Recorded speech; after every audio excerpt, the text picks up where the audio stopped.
Buenos días, ¿sí se me escuchan? ¿Ahí me escuchan todos?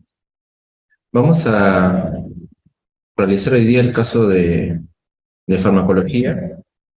Ya soy el doctor Jesús de la Jara Cordero, médico internista del Hospital Rogliati, coordinador general de la Academia Viamec, y vamos a ahora ver un caso de farmacología. Yo creo que deben haber recibido las clases de este curso, ¿no?, de ciencias básicas dirigidos por el doctor Arturo Vargas, y con mi persona pues han llevado la parte de farmacología, ¿ya? Va a ser una oportunidad para poder charlar con ustedes.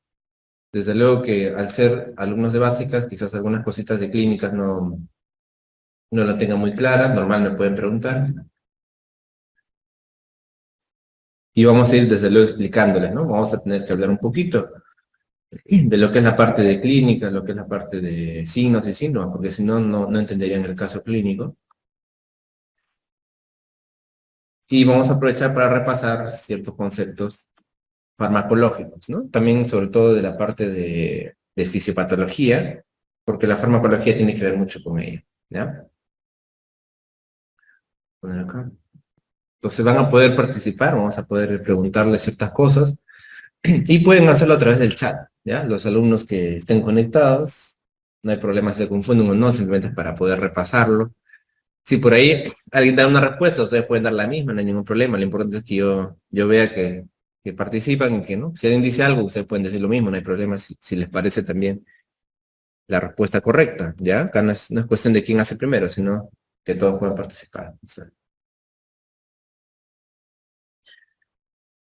les presento este caso desde luego de la vida real que tuve. Esto fue una vez que estuve en provincias, ¿no? Trabajando ahí. Varios casos, ¿no? Interesante siempre ver la casuística de cada región, que varía región a región la calidad de los casos, las enfermedades que podemos ver, ¿no? Bueno, esta me dice, estando de guardia en un hospital de provincia, justamente, acude a la emergencia un paciente varón de 40 años, inconsciente, ¿no?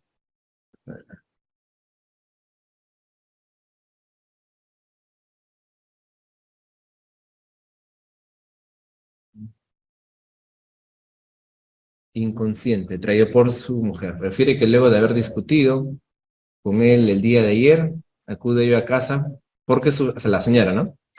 Discutió el día anterior y acude porque sus vecinos le informan que encuentran al paciente en su cama tirado y sin respuesta, ¿no? Un caso tal cual sucedió, ¿no? El día anterior habían tenido una discusión y se fue ya a otro sitio, porque creo que ya no vivía ahí, y al día siguiente le llaman porque lo encontraron al señor inconsciente, ¿no? Tirado sin respuesta, un echado. Primero, desde luego, un poquito sobre el estado de conciencia podemos hablar, vamos a ver. Mm,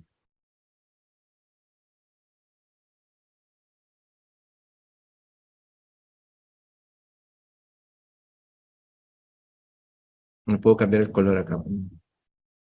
Vamos a hacerlo entonces con rojo, ¿no? Para el estado de conciencia en realidad hay múltiples formas de verlo, ¿no? De evaluarlo. Una es la famosa escala de Glasgow. Les explico para que más o menos me entiendan, ¿no? Eh, la escala de Glasgow valora tres cosas. Uno que es la respuesta ocular, otro es la respuesta del habla, y otro es la respuesta del movimiento, ¿no? Cada parámetro tiene un puntaje, ¿no?, máximo. En el caso del ocular, eh, tenemos como puntaje máximo 4, ¿no? En el habla 5 y en movimiento 6, ¿no? Por eso les digo para que se acuerden, 4, 5 y 6, ¿no? 4, 5 y 6. 4 ocular, 5 habla y 6 movimiento, ¿no? En el caso del ocular, pues justamente el paciente en grado 2 es un paciente que no apertura los ojos, ¿no? No abre los ojos por ningún motivo, ¿no? En el caso 2 es un paciente que lo abre a estímulo táctil. Es necesario tocar al paciente, ¿no? 3 a estímulo verbal. Y 4 es un paciente que lo encuentro con los ojos abiertos espontáneamente, ¿no? ¿Ya? Entonces, si yo entro a la habitación, señor, hola, y el señor ya está despierto, con los ojos abiertos, mirando, hablando, etcétera, es 4, ¿no? Si el señor está con los ojos cerrados, está así, medio dormido, y yo entro y tengo que hablarle, señor, le paso la voz y recién abre los ojos, eso es 3, ¿no? Si yo le hablo y aún así la persona no, señor, buenos días, y el señor sí le grito, porque algunos ancianitos son sordos, ¿no? Tienen hipoacusia, entonces le grito, nada, sigue así. Entonces tengo que estimularlo, ¿no? Agarro y ya, señor, lo muevo. Entonces ahí sí abro los ojos, 2, ¿no? Obviamente comprenderán que el que está más arriba es mejor, mientras que el que está más abajo está más inconsciente, más deprimido. Y el 1 es un paciente que a pesar de todo lo que haga, no, señor, lo mueve, nada, sigue con los ojos cerrados, ¿ya? Muy bien. En el caso del habla, en el caso 5 es un paciente que habla normal, o sea, una conversación fluida. En el caso 4 es un paciente confuso, ¿ya? 3 habla incoherencias. 2 es incomprensible. Y 1 es que no habla nada, ¿no? Nuevamente, ¿no? Si yo hablo con él, señor, buenos días, no me dice absolutamente nada. Nada de nada, nada, ese es 1. ¿Ya? Incomprensible, cuando el paciente emite monosílabos, ¿no? Normalmente, monosílabos. O sea, no son palabras, son monosílabos, gritos, gruñe, ¿no? Ah, que no, guau, entonces es incomprensible, ¿no? Incoherencias, el paciente logra formar palabras, pero no, o sea, no logra decir algo coherente, ¿no? No hay coherencia, no hay relación. Si yo le digo, por ejemplo, señor, buenos días, ¿cómo está? Y él me dice, me duele, y grita, ¿no? O mamá, señor, ¿dónde vive usted? Agua. Entonces es una persona que habla, logra formar palabras, pero no logra comunicarse, no es coherente, ¿no? Confuso, en cambio, es un paciente que logra, ¿no? Logra comunicarse, pero luego se desvía, ¿no? Entonces yo hablo con él, señor, buenos días, ¿cómo está? Cuénteme a ver qué pasó, ¿no? Y el señor me dice, doctor, yo estaba hoy en la mañana, y ahí se queda, ¿no? Se desvía, ese es un paciente confuso, ¿no? Logra un poco comunicarse, pero luego se pierde, ¿no? Es confuso. Y 5, como le digo, pues una persona que normal, ¿no? Habla, buenos días, ¿cómo estás? Sí, ¿cuál es su nombre? ¿No?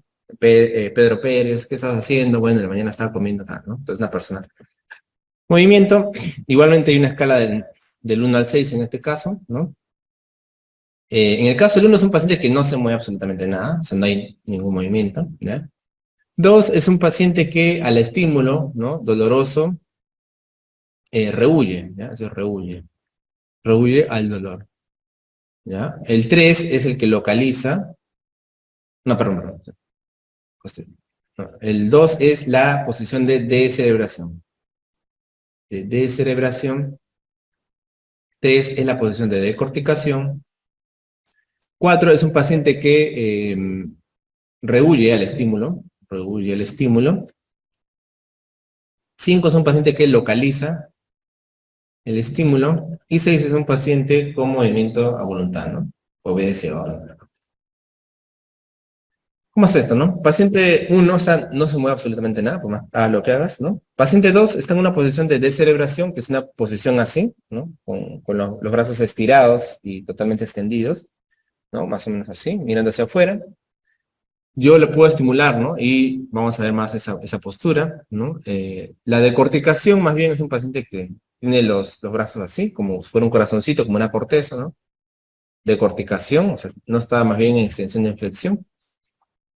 4 es un paciente ya que, o sea, se mueve de manera o sea, reacciona más a un estímulo, sin embargo, en el 4 rehuye, ¿no? Si yo le hago, por ejemplo, un dolor acá y el paciente trata de quitar, ¿no? Ese rehuir. Quita. Trata de escapar del estímulo. En cambio, el 5 es un paciente que localiza, o sea, que trata de defenderse, ¿no? Si yo le hago un estímulo acá, él trata más bien de botarme. Eso es localizar el estímulo, ¿no? El otro es rehuir, el otro te vas, pero el 5 es mejor, que es localiza, ¿no? Y 6 es una persona que puede moverse a voluntad, ¿no? Yo le digo, levanta la mano, cierra los ojos, es un paciente como ustedes o como yo, ¿ya? Entonces, este resumen las había hecho para que simplemente comprendan, bueno, ¿no?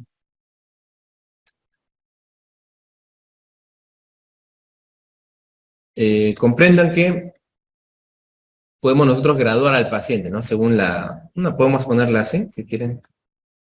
Son dos maneras de abreviarlo, ¿no? Escala de coma de Glasgow, escala de Glasgow. Y podemos ponerle pues un puntaje, ¿no? Desde luego que el menor puntaje va a ser 3 y el máximo puntaje posible es 15, ¿no? De 3 a 15. Obviamente si el paciente está con 14, 15, que deberíamos ser nosotros, ¿no? Estamos un paciente con bastante conciencia, y si el paciente pues tiene menos, ¿no? 12, 8, 7, es bastante preocupante, ¿no? Entonces es una parte muy importante del examen, y que desde luego también me sirve para poder ver, ¿no? Necesidad, por ejemplo, de intubación, ¿no? Un paciente que no tiene ningún Glasgow menos de 7, pues es indicativo, ¿no? Porque son pacientes que pueden tener consecuencias, ¿no? En este caso, vamos a ver justo el paciente, paciente que tiene una disminución del estado de conciencia, puede vomitar y aspirarse, ¿no? Pierde ciertos reflejos a veces. El paciente vomita y el reflejo de la tos, el reflejo, ¿no?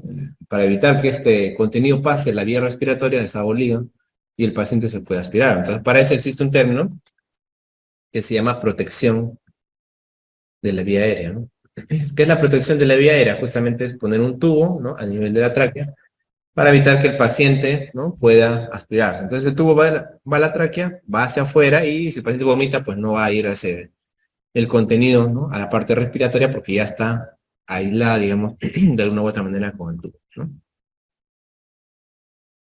Muy bien. Vamos a ahora repasar unos términos. Un rato quiero ver que un poquito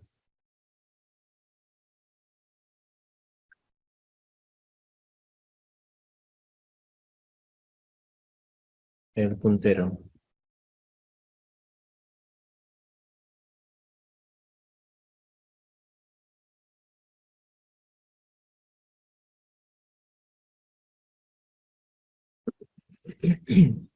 Ya. Entonces, vamos a aprovechar estos dos gráficos para explicarles ciertas cosas sobre los neurotransmisores, ¿no? Vamos a poner acá neurotransmisores. Ujú. ¿No puedo verlo acá? Pues solo sale rojo, no me aparece. Cuando sacas,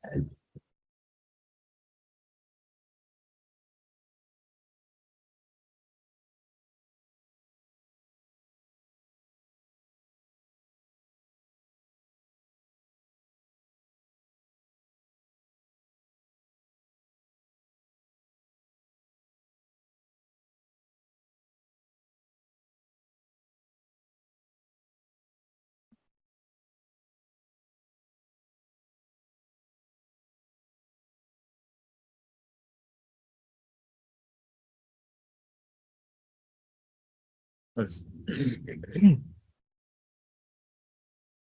ya está. Ahora sí vamos a tener más variedad.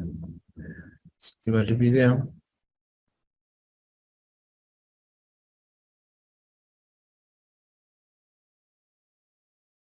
Y tenemos varios neurotransmisores, ¿no? En el sistema nervioso en general. A ver, ¿me pueden hacer recordar qué neurotransmisores tenemos, chicos? A ver. Esto ya más que todo con la parte de fármaco, ¿no?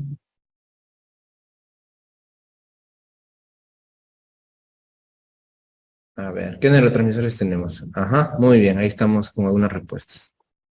Dopamina. ¿Qué más? A ver, los demás también, todos. Muy bien, Mónica. GABA.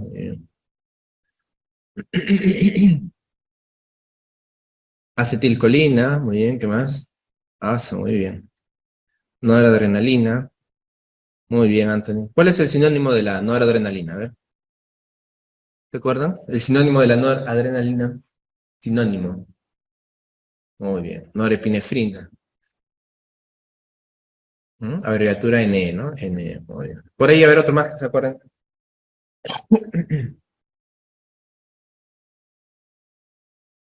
Serotonina, ¿no? Hemos revisado por ahí en fármaco, ¿no? Sí, serotonina, muy bien. Glutamato, ¿no? También. Son los principales, ¿no? Muy bien.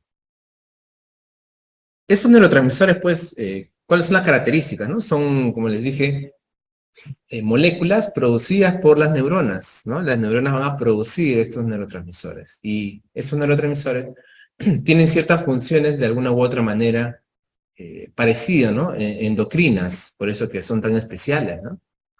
Acuérdate que las neuronas, el corazón son tejidos excitables que pueden funcionar rápidamente transmitiendo información eléctrica, ¿no? Acuérdate, el corazón, la misma neurona, ¿no? Cuando, por ejemplo, estás caminando y imagínate que piensas un clavo, ¿no? O algo te toca, entonces tú retiras rápidamente. Eso se debe a justamente la expresión de signología a través de canales de electrolitos como el sodio o el calcio. Este impulso eléctrico que pasa a través de las neuronas pues, es rápido, ¿no? Pero aparte de esta excitabilidad neurológica a través de iones, ya sea sodio o calcio, que son simplemente pasan a través de canales de voltaje, y no implica otra cosa, la neurona no solamente tiene un comportamiento eléctrico, sino también endocrino, ¿no?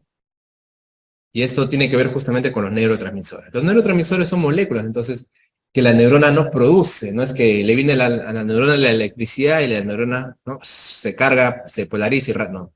La neurona produce estos neurotransmisores, ¿no? Y para ello justamente necesita un componente pues de síntesis. Y esos neurotransmisores se van a almacenar, como ustedes saben, en vesículas, ¿no? Estas son unas vesículas que van a estar en la neurona, ¿no? Estas vesículas que van a tener en su interior pues gran cantidad de esos neurotransmisores, ¿no? Como ustedes ya saben. Y luego la neurona va a expulsar esos neurotransmisores y va a ejercer la acción. Esos neurotransmisores, sin embargo, se relacionan a algunas enfermedades. A ver, no sé si se acuerdan, o por ahí no les mencioné, quizás una buena ocasión para hablarlo. ¿A qué enfermedad o trastorno se relaciona la serotonina? A ver qué me dicen. A ver qué me dicen. ¿Alguien se acuerda? Muy bien, depresión. 20, Mónica, depresión. La noradrenalina se vincula, por ejemplo, a la ansiedad, ¿no? Obviamente, esos neurotransmisores pueden, ¿no? Son más, más complejos, también puede participar otro. Pero por ahí, ¿no? De manera simple, de manera escueta, podemos resumir, ¿no? Ciertas cosas: serotonina, depresión, noradrenalina, ansiedad. Acetilcolina, ¿con cuál? A ver, ¿qué me dicen?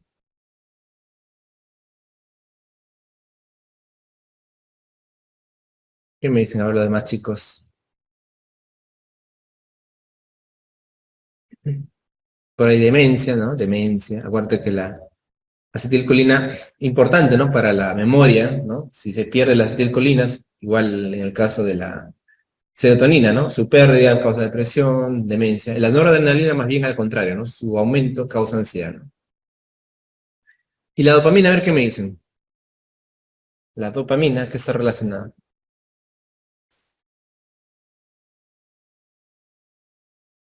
Muy bien, Parkinson. ¿Y a qué más? Muy bien, Mónica. Están muy bien ustedes, ¿eh? También a psicosis, ¿no? Su aumento, vamos a poner acá. Y eso que ha venido en preguntas de examen, ¿no? Obviamente la que más viene es Parkinson, ¿no? Viene hasta por las puras, ¿no? Cada rato. ¿A qué se debe el Parkinson, no? Disminución de la dopamina. O la disminución de dopamina está relacionada a qué enfermedad, ¿no? Eso bastante, ¿no? Pero otra enfermedad ligada a la dopamina es la psicosis, ¿no? Ahí más bien su aumento. Muy bien, ¿no? El aumento de la dopamina, ¿no? Que también, nuevamente les digo, no es exclusivo solo la dopamina, pero es uno de los neurotransmisores más importantes en psicosis, ¿no? Bueno, el GABA glutamato en realidad no están tanto relacionados a una enfermedad. Hay enfermedades raras por ahí, ¿no? La NMDA, el glutamato, pero mayormente lo que hacen es conducir, ¿no? Información. El GABA, ya saben ustedes, lo usamos, ¿no? Como, digamos, sustrato para un medicamento, ¿no? ¿Qué medicamentos en farmacología, se acuerdan, hemos visto, tienen que ver con el GABA?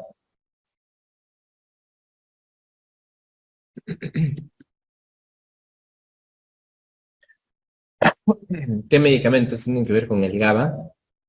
La gabapentina, me dicen. Ya, en realidad la gabapentina, no, más en el nombre, ¿ah? Actúa más que todo a nivel de canales de calcio. Hay otro medicamento que actúa a nivel del receptor GABA.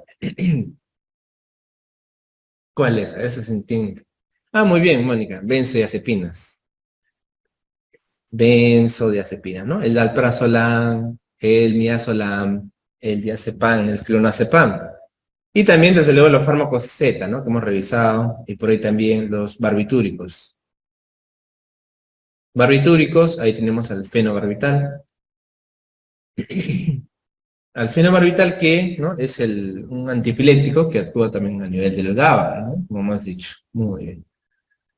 GABA. ¿No? Entonces, más que todo son esos de ahí. Estos neurotransmisores son importantes para el desarrollo del sistema nervioso, ¿no? Y muchas de sus funciones. Bien, vamos a ver, la que tenemos por acá. Ya. Esto vamos a usarlo más tarde. Entonces, ya estamos ante el paciente, ¿no? Bueno, solamente hemos visto un poco de la clínica, ¿no? Por la cual lo traen, ¿no? El paciente. Y bueno, vamos a hablar los antecedentes. En el caso de operaciones, figura ahí apendicectomía hace 10 años, ¿no? Alcohol, yo siempre les digo en el caso del alcohol hay que preguntar, ¿no? Exactamente cuánto el paciente toma, ¿no? En el tiempo, ¿no? Una manera fácil de preguntarle, pues, justamente, ¿no? Todas las semanas tomas alcohol, ¿no? Porque a veces te dicen, ¿usted toma alcohol? Dicen, no, ¿no? O dicen ocasional, ¿no? Social, te dicen, no sabes la frecuencia. Tú de frente le puedes decir, ¿a la semana cuántas veces, no? Si es una persona que no toma, te dice, no, doctor, pues no, a la semana no, al mes, 2 meses, ¿no? Y si no, te diría, ah, sí, bueno, sí, sí, todos los fines de semana, ¿no? Entonces ya, todos los fines de semana, pues es semanal, ¿no? Por lo menos. En este caso, el paciente sí tenía un consumo de alcohol, ¿no? Que era semanal, hasta embriagarse, como él refiere, ¿no? Era un consumo bastante importante. Tabaco, niega, no fuma, y bueno, reacciones alérgicas a medicamentos niega. Un poquito para hablar del alcohol, ¿no? Quizás no hemos hablado por ahí a veces mucho. El alcohol, pues, tiene muchas formas en realidad, ¿no? Nosotros conocemos la más extendida, que es el etanol, pero existen otras, ¿no? El etanol, de alguna u otra manera, está, ¿no? Disponible para consumo humano. Tenemos el metanol también, ¿no? Que es el alcohol metílico. Ese de aquí, desde luego, no está disponible, no debería tomarse, ¿no? Para consumo humano. Sin embargo, no sé por qué la vida es así, pero a veces, ¿no? Lamentablemente, personas inescrupulosas venden, ¿no? El alcohol metílico, ¿no? O lo adulteran, ¿no? Adulterado, ¿no? Y bueno, el metanol, pues, terrible, ¿no? Aparte de los efectos que vamos a ver ahora con el metanol tiene otros, ¿no? El metanol puede producir lo más característico, insuficiencia renal, ¿no? Aguda. Insuficiencia renal aguda, ¿no? Que actualmente se abrevia como AQI, ¿no? AQI, ¿no? IRA, le decimos en español, a veces se confunde con respiratoria, por eso le dicen AQI también, ¿no? Que es acute, ¿no? De acute kidney insufficiency, ¿no? Insuficiencia renal, ¿no? Kidney de riñón, entonces, AKI, ¿no? Entonces el metanol lamentablemente tiene eso, el paciente puede entrar rápidamente en una falla renal, entonces pacientes jóvenes, ¿no? Incluso que necesitan diálisis, imagínate por el tema ¿no? De la intoxicación por metanol, dependiendo de la cantidad también, y, ¿no? Desde luego también, muchas veces que es adulterado, ¿no? No te dicen, o compran tragos, digamos, de dudosa procedencia. Pero el etanol como en sí, el etanol en sí, que es el de consumo, pues, ¿no? Digamos, aceptado, que podemos encontrarlo a múltiples niveles, ¿no? Sobre todo en el caso, pues, de, ¿no? Bebidas como vino, alcohol, cerveza, etcétera, ¿no? Entonces, acá nosotros podemos consumir ello. Y el etanol también tiene su grado de intoxicación, ¿no? Puede ser una intoxicación leve, moderada, severa, ¿no? Grave. Claro, desde luego que hay una posibilidad que el paciente entre en coma, ¿no? También. Esto normalmente es facilitado por otros, ¿no? Otras cosas concomitantes, como les expliqué alguna vez cuando hablamos de las benzodiazepinas, les expliqué bien claro que el alcohol, ¿no?, potencia los efectos de la benzodiazepina y también viceversa, ¿no? Entonces, estos pacientes, personas que a veces no son pepeados, ¿no?, les ponen clonazepam, alprazolam, y obviamente las personas que hacen esto, personas realmente, pues obviamente, ¿no?, delincuentes, ¿no?, pues no se va a fijar en la dosis, no van a dar una dosis lo suficientemente grande para asegurarse que les cause un sueño, pérdida de conciencia, ¿no? Entonces, alcohol, fiesta, más benzodiazepinas, ¿no?, puede llevar a la terrible conclusión del coma, ¿no? Paciente totalmente estado de conciencia en estado comatoso, no responde absolutamente a nada, ¿no? Y desde luego eso puede causar la muerte. Pero tenemos antes de eso los grados más leves, ¿no? Desde luego que una de las primeras cosas, en el caso del etanol, ¿no?, es el tema de la reacción, ¿no?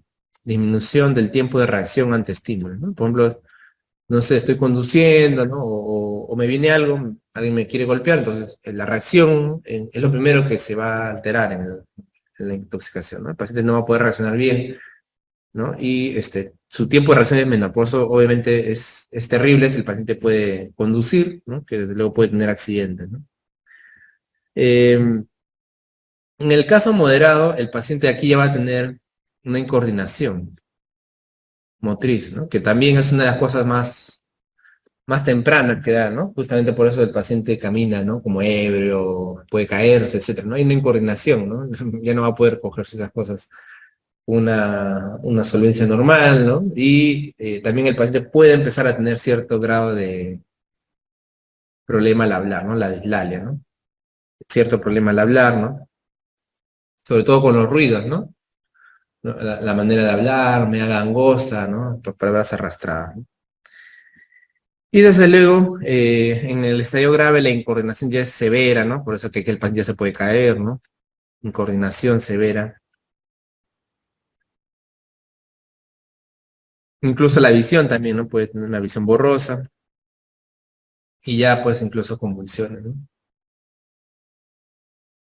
Entonces, eso es una de las cosas, ¿no?, que puede causar el alcohol, ¿ya? Tener ese tipo de intoxicaciones, ¿no? Que desde luego es bastante difícil, ¿no? Hay que hospitalizarlo, hidratarlo sobre todo, ¿no? Para poder ayudarlo. No hay un antídoto específico del etanol, ¿no? Del metanol sí, más bien, del metanol el antídoto es el etanol, ¿no? Pero del etanol no existe un antídoto. Más que todo compensarlo, ¿no? Tenerlo, pues desde luego si entra en coma también proceder a la intubación, a la ventilación mecánica, dependiendo del grado de severidad, ¿no? Y bueno, vamos a, por aquí, avanzar a la parte ya del examen físico del paciente, ¿no? Entonces, ¿cómo nos llega la emergencia, ¿no?, el paciente? El paciente es traído, cargado, ¿no?, no puede moverse, tiene la mirada fija, o sea, está los ojos abiertos, ¿no? No está totalmente sonoliento, no está consciente, no te puede hablar, nada, ¿no? Presenta cialorrea. ¿Qué es cialorrea, verdad? Entonces ya términos un poco de clínica, ¿no?, que hay que saberlo. ¿Alguien sabe qué es cialorrea?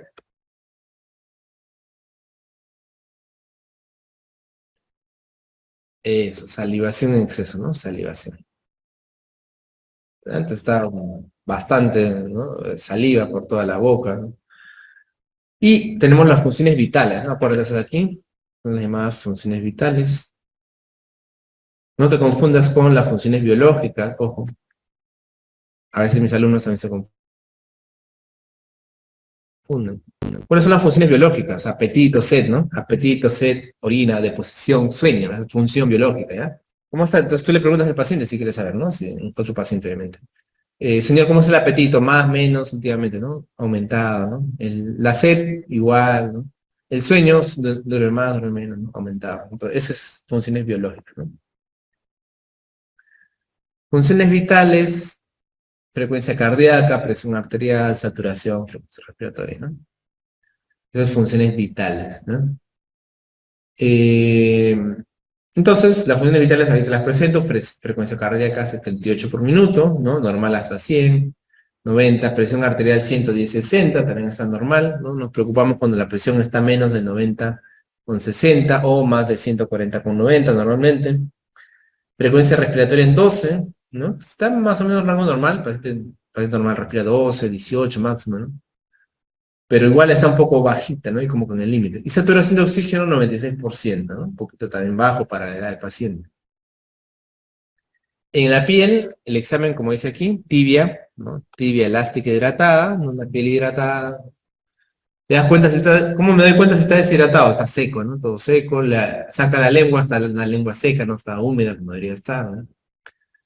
¿No? Piel elástica, ¿no? No está dura, tibia, no está fría, ¿no? Porque obviamente hay pacientes que pueden venir con la piel fría, fría, está paciente que en shock, paciente de insuficiencia respiratoria, ¿no? O incluso en infarto, ¿no? Cuando tiene esta reacción autonómica, ¿no? Entonces se pone frío, ¿no? La piel tibia. No hay palidez también según el examen. A nivel del tórax, en la auscultación dice murmullo vesicular, el murmullo vesicular es el llenado del pulmón, ¿no? Se llenado, murmullo vesicular. Pasa muy bien en ambos hemitórax, ¿no? Le echo la auscultación en ambos hemitórax, izquierda, derecha, siempre comparando, ¿no? Está normal. No hay ruidos agregados, ¿no? Como puede ser roncantes, crepitantes, sibilantes, ¿no? Que silban, propio del asma, ¿no? Eso no hay ningún ruido. Cardiovascular, dice ruidos cardíacos rítmicos, ¿no? No hay ningún tipo de arritmia, de buen tono de intensidad. Abdomen blando, depresible, y sí, lo que se encuentra, miren acá, hay ruidos hidroaéreos aumentados. Ruidos hidroaéreos aumentados. Sistema nervioso estuporoso, ¿no? Paciente que responde solamente al dolor, es otra manera de también decirlo, ¿no? Aparte de la escala de Comas-Glasgow, ¿no? Soporoso, paciente que responde al habla, y estuporoso al dolor, ¿no? Eso quiere decir, si el paciente está durmiendo y yo le hablo y se levanta, es soporoso, ¿no? Y estuporoso, si el paciente, yo le hablo y nada, y al dolor nomás responde, estuporoso, ¿no? Mirada fija, quiere decir que no está, ¿no? Mirando de un lado a otro, como cualquier persona que mira acá, mira, ya no está con una mirada fija. Al examen de signos meningios no los encontramos, no hay signos meningios, no moviliza extremidades, pero presenta fasciculaciones. ¿Qué son fasciculaciones? ¿No? Son movimientos anormales de los músculos, ¿ya? Que se ve claramente como si pasara un gusanito, ¿no? Una manera de gusano. ¿No? Entonces el músculo, tú ves como si fuera un gusanito que va pasando, esas son fasciculaciones. ¿Ya? Fasciculaciones. Y bueno, tenemos este examen, ¿no? De las pupilas. No sé si se nota aquí, creo que sí claramente, ¿no? Si vemos el tamaño de las pupilas, ¿cómo están? ¿Tamaño disminuido o aumentado? ¿Qué dicen ahora? ¿No? Esta es la pupila. Disminuida, ¿no? ¿Cómo se llama eso? Miosis, ¿no? O sea, la pupila está... Cuando está muy pequeñita le dicen puntiforme, ¿no? Puntiforme, o sea, como un punto, ¿no? Sí, puntita, ¿no? Acá está bastante disminuida. Idealmente, pues siempre hay que, acuérdate, ¿no? Evaluar al paciente en una parte no tan iluminada, acá sí está más o menos iluminado, ¿no? Pero tiene que estar en una parte no tan con tanta luz, ¿no? De tal manera que tú aplicas la luz, el estímulo de la luz por acá, imagínate, ¿no? Con el celular o con la linterna, ¿no? Entonces, primero empiezas siempre iluminando la parte que no, fuera, ¿no? Fuera. Y de ahí vas acercándote, te vas acercando y a medida que te acercas, ahí la pupila, ¿no? Tiene que contraerse, ¿ya? Pues si tú le pones de frente la luz, puede contraerse ya, ¿no? Pero si le pones así de a poco, entonces te das cuenta, observas que la pupila está más dilatada y poco a poco vas viendo la reacción, ¿no? En este caso, la contracción. ¿Ya? Y como te digo, idealmente no hacerlo pues en un medio también que esté con mucha luz para que veas cómo estaba el estadio inicial, ¿no? Aquí estamos desde luego frente a frente a una miosis, ¿no? Una miosis. Vamos por acá. Entonces, ¿qué puede estar pasando en este paciente, no? Y para eso vamos a recordar entonces un cuadrito de los famosos TOC síndromes, ¿ya?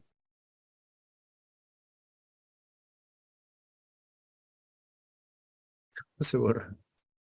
Ya. Los TOC síndromes. Es muy importante ahora en esta parte de intoxicaciones, ¿no? ¿Qué vamos a ver en los TOC síndromes? Vamos a ver la frecuencia cardíaca, ¿no? El estado de conciencia, primero vamos a ver acá. Vamos a poner la frecuencia cardíaca, la frecuencia respiratoria, la presión arterial, ¿no? Y algunas características.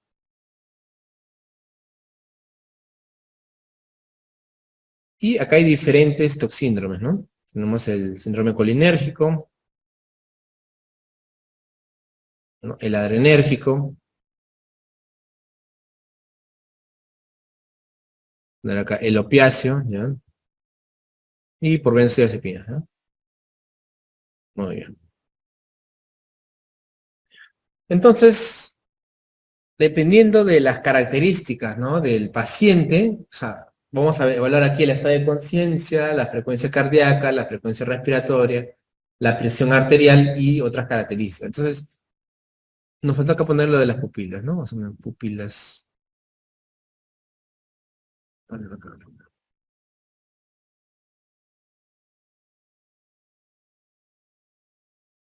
Muy bien. Entonces, ¿cómo va a estar el paciente con intoxicación colinérgica, ¿no? El paciente con intoxicación colinérgica, normalmente aquí vamos a tener pues los insecticidas, ¿no? Y también podemos poner los carbamatos. El estado de conciencia del paciente puede estar normal o disminuido, ¿no? Normal o disminuido. Vamos a poner N, más académico. N o disminuido, ¿no? La frecuencia cardíaca, ¿cómo va a estar aquí? Va a estar baja, ¿no? Normal o baja. Frecuencia respiratoria, normal. Presión arterial puede estar un poquito baja. ¿Cómo va a estar las pupilas en el paciente con síndrome colinérgico? Miosis, ¿no? Miosis. ¿Qué más? ¿Qué otras características podemos encontrar en el paciente con síndrome colinérgico? Intoxicado ¿no? por un tema colinérgico. Podemos encontrar también salivación bastante, ¿no? Cialorrea. ¿Qué más? Podemos encontrar sudoración. ¿Qué más? Aumento de los movimientos peristálticos, ¿no? Acuérdate que la acetilcolina, vamos a verlo más adelante, tiene que ver con eso, ¿no? Aumento del peristaltismo. Y el paciente, desde luego, puede haber vencido esfínteres, ¿no? Se puede haber orinado, ¿no? Defecación o micción. Y desde luego también la presencia de fasciculaciones. ¿Ya? Fasciculaciones también se puede ver en pacientes con intoxicación culinaria. ¿Ya? ¿Qué ejemplos me pueden dar de intoxicación por adrenérgicos? A ver, ¿qué sustancias? ¿Qué me dicen?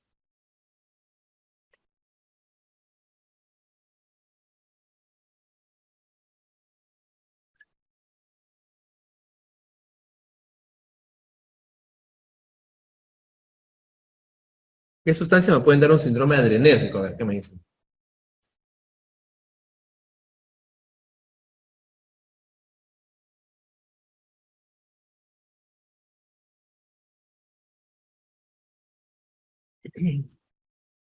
A ver, y los chicos quizás que no han participado mucho, a ver, ¿qué me pueden decir? ¿Qué sustancias me dan un cuadro adrenérgico?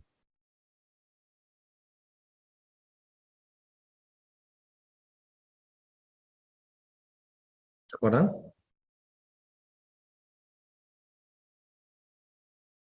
La cocaína, por ejemplo, ¿no? Cocaína, ¿qué más? Anfetaminas, ¿no? Que son drogas. Esas de aquí favorecen el estímulo adrenérgico. ¿Ya? Favorecen el estímulo adrenérgico. Entonces, por eso pueden tener una respuesta altamente adrenérgica. Paciente con cocaína va a tener como la conciencia, puede estar normal, ¿no? Puede estar bastante eufórica, ¿no? Eufórica, ¿no? La frecuencia cardíaca, ¿cómo va a estar en el síndrome adrenérgico? Va a estar alta, ¿no? Puede tener arritmia cardíaca incluso, ¿no? Frecuencia cardíaca 120, arritmia cardíaca. Frecuencia respiratoria normalmente va a estar alta, la presión también, ¿no? Va a estar bastante alta, ¿no? Paciente joven, imagínate, de 20 años, que dio la fiesta y vuelve con una presión de 160/90, ¿no? Imagínate. En un joven de 20 años, lo primero a pensar es cocaína, pues, ¿no? Que justamente te eleva la presión. ¿Y cómo van a estar las pupilas en el adrenérgico? ¿Alguien sabe?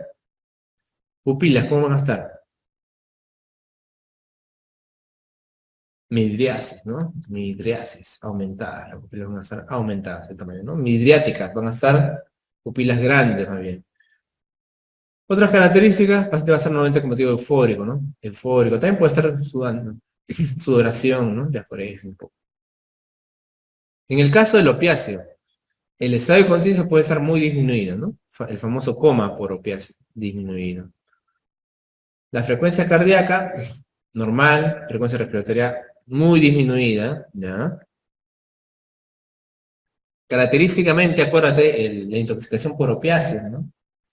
Va a causar una apnea, ¿no? El paciente va a tener el reflejo de respiratorio, ¿no? El impulso respiratorio va a estar muy bajito. Entonces, el paciente apenas va a ventilar, ¿no? Esa es la parte que yo le digo ventilación. Acuérdate que la respiración, ¿no? Se ve a nivel celular, pero también se ve a nivel macro, con la inspiración y la expiración. Entonces, este proceso es la ventilación.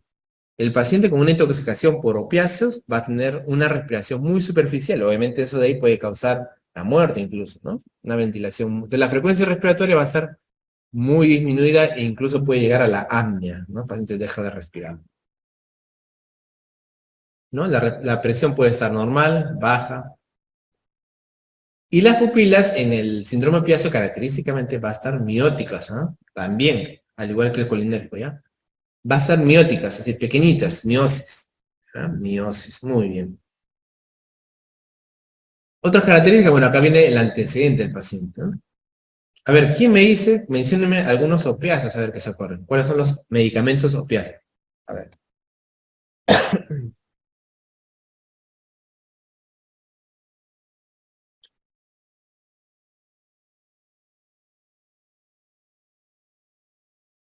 Muy bien, Anthony.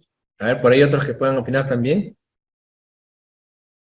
Participen todos, no hay problema. Todos pueden participar.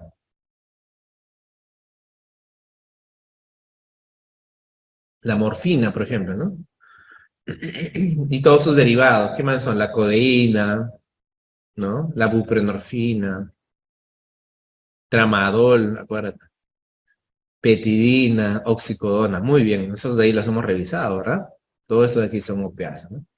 Entonces, el antecedente, ¿cuál va a ser? Generalmente es un paciente que usa estos medicamentos, ¿no? Pacientes con cáncer, frecuentemente, son pacientes que tienen dolores ocasionados por el cáncer que son muy, muy fuertes, ¿no? Entonces no podemos tratarlos con medicamentos simples, tenemos que usar estos de aquí. Entonces, pero ante una intoxicación, ante una sobredosis, adicción incluso también, puede darse esta sintomatología.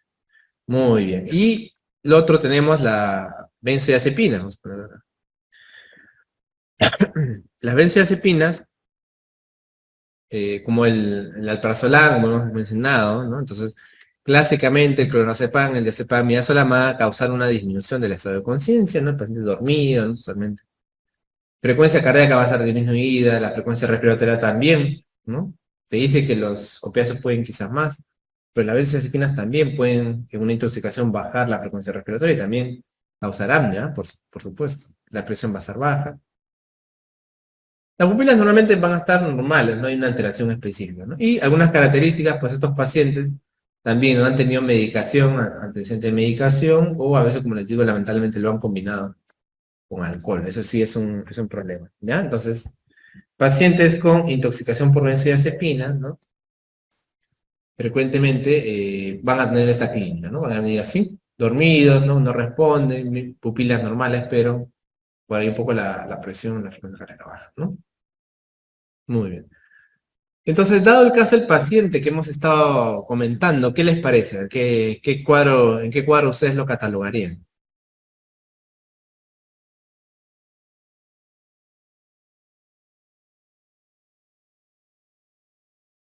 Recordemos, vamos a ver, que el paciente llegó inconsciente, ¿no? Había sido traído por su mujer, había discutido, ¿no? Con él el día anterior, y lo encuentran inconsciente. Y en el cuadro clínico, en el examen físico, resaltaba miosis, fasciculaciones, cialorrea, bueno, en este caso estuporoso, mirada fija, ¿no?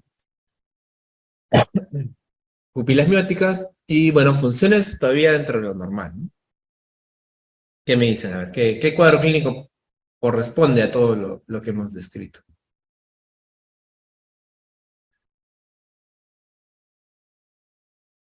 Láncense nomás, pueden decir el diagnóstico, no hay problema, no hay problema que se confundan. Muy bien, por ahí me dicen síndrome colinérgico, ¿qué opinan los demás? Muy bien, Mónica.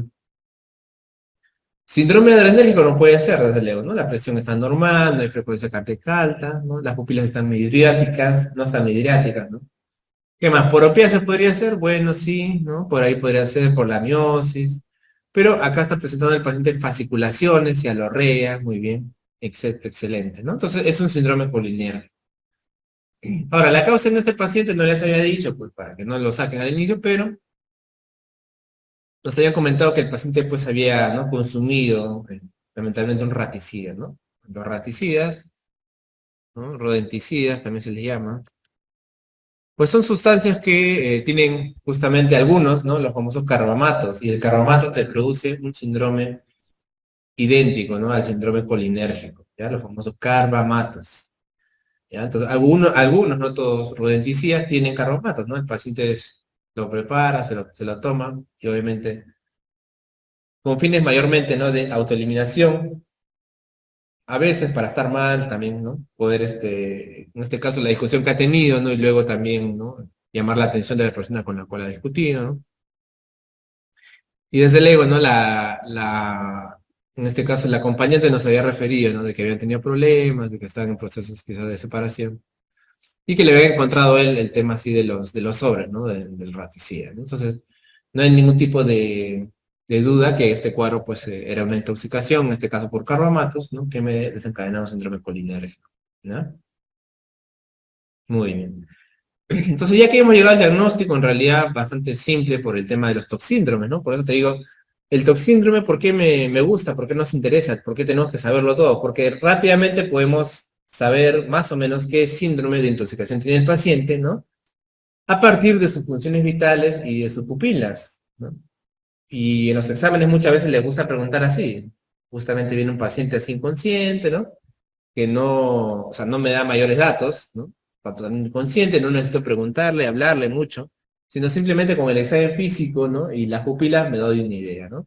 Si en cambio, pues me hubiera pasado que el paciente está con miosis, ¿no?, pero apnea casi, antecedente, podía ser un opiáceo. Si el paciente tenía midriasis, me venía eufórico, ¿no?, con presión, entonces es un problema quizás haya de enérgico, ¿no?, o por cocaína. A ver, y solamente para ver, digamos, para ver su conocimiento, a ver, sobre el tema de adrenérgico. ¿Qué podemos hacer si el paciente, imagínate, ¿no?, gracias a otro cuadro, y el paciente tiene una intoxicación por cocaína o por anfetamina? ¿Cuál es el tratamiento? Así, ¿qué usamos? ¿Alguien sabe?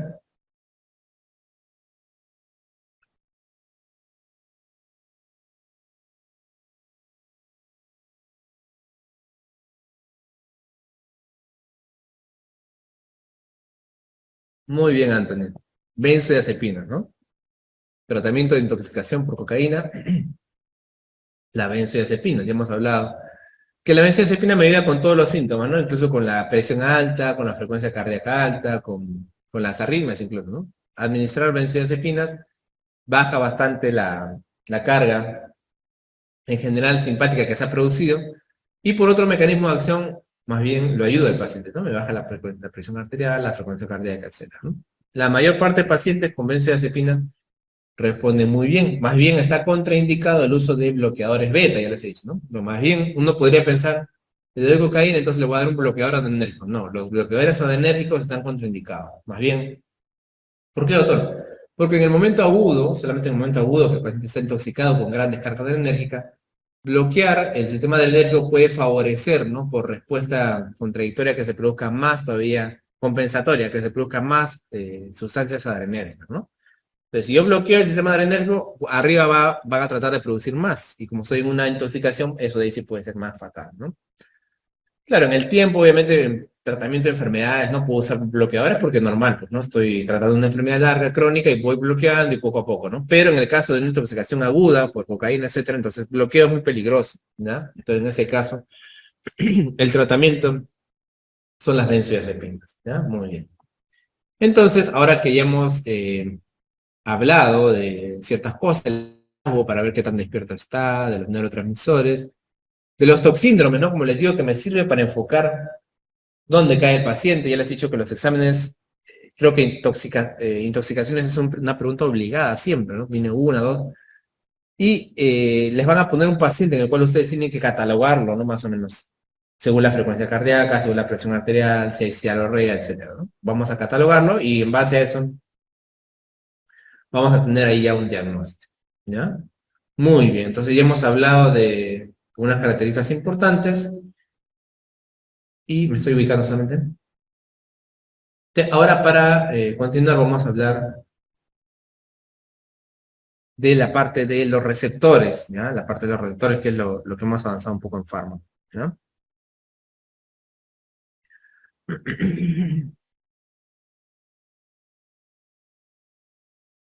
Vamos a hablar de los receptores.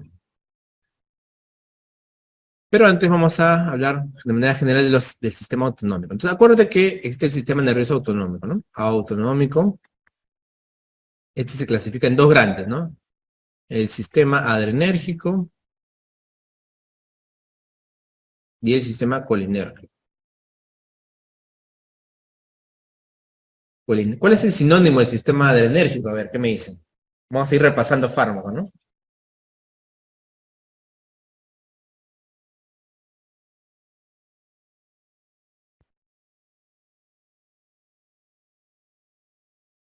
¿Cuál es el sinónimo del sistema adrenérgico, chicos?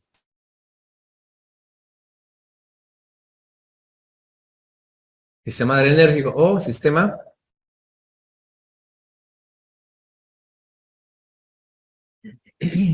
A ver, ¿qué me dicen? Sistema adrenérgico o sistema... ¿Nadie? Muy bien. Simpático. ¿Y el colinérgico cómo se llama?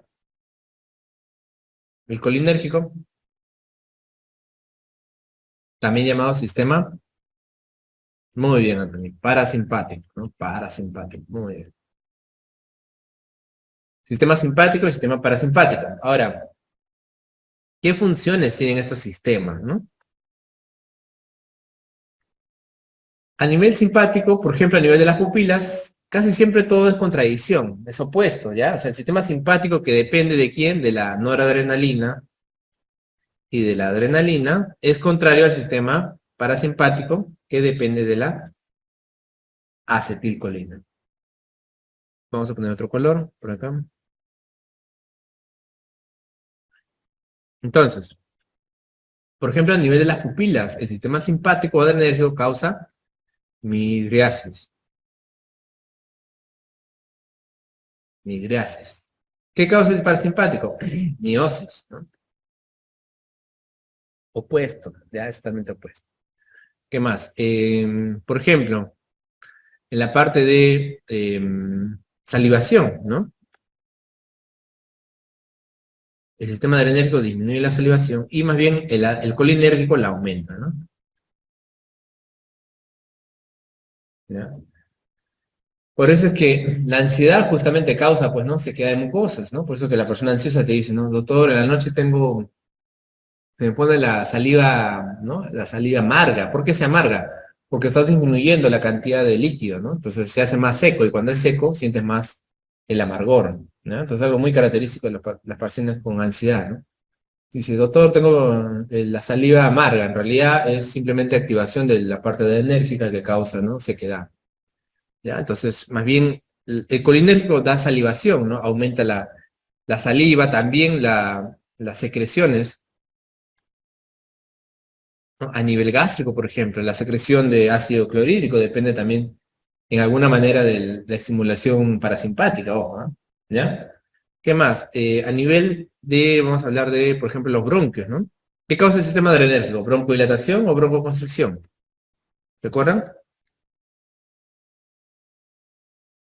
El sistema adrenérgico, ¿qué causa? ¿Broncoconstricción o broncodilatación?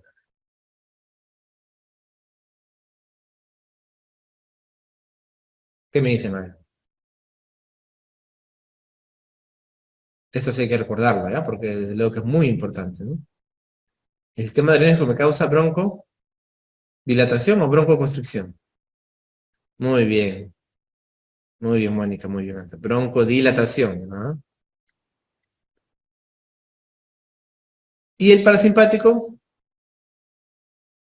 ¿no? Por eso hemos revisado en farmacología justamente que para dar broncodilatadores puedo usar agonistas adrenérgicos, ¿no?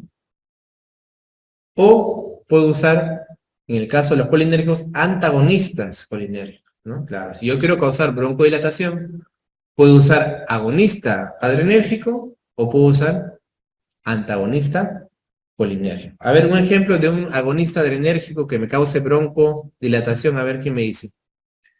Un agonista adrenérgico que me cause broncodilatación. Y luego les voy a pedir un antagonista colinérgico que me cause broncodilatación. A ver qué medicamento agonista adrenérgico me causa broncodilatación. A ver qué me dice.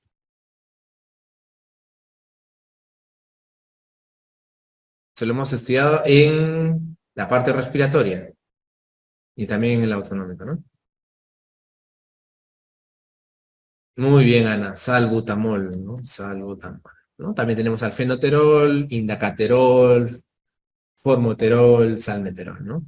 Y un antagonista colinérgico que me cause, no hablo de un agonista, porque obviamente el agonista colinérgico me causaría broncoconstricción, pero un antagonista colinérgico que me cause broncodilatación.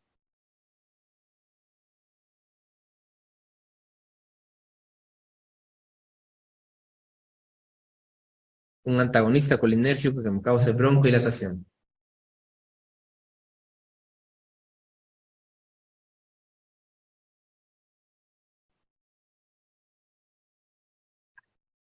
Hipatropia, ¿se acuerdan?